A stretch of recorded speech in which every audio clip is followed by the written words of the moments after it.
கருப்பு தான் எனக்கு பிடிச்ச கலரு. அந்த பாட்டு வந்து பயங்கரமான ஹிட்டு பாட்டு அமைஞ்சிச்சு.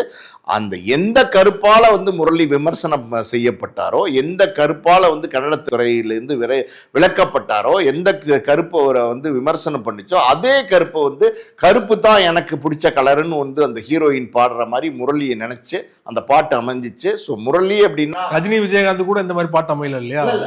அதுதான் முரளிக்கு நல்ல கதாபாத்திரங்கள்லாம் அமைஞ்சிச்சு சார். முரளி நல்ல நல்ல கதாபாத்திரங்கள்லாம் தேர்ந்தெடுத்து நடிச்சாரு. பாலம்னு ஒரு படம் நடிச்சிருப்பாரு. இதெல்லாம் முரளி நடிச்ச படங்கள்லயே நல்ல நல்ல படங்கள். அதே மாதிரி பாத்தீங்கன்னா முரளிக்கு வந்து சுந்தரா டிராவல்ஸ் அந்த படம் வந்து ரொம்ப சூப்பரான எக்ஸ்ட்ரானரியான ஒரு காமெடி படம். ஒரு எலி என்ன சேட்டை பண்ணுது அப்படிங்கிற மாதிரி அந்த கதையை பண்ணியிருப்பாங்க.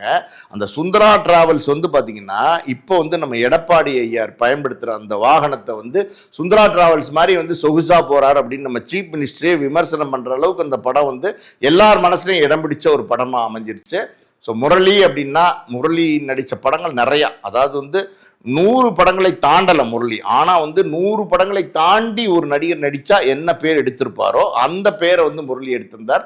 அந்த அளவுக்கு வந்து முரளிக்கு வந்து ஒரு பெரிய செல்வாக்கும் மரியாதை இருந்துச்சு.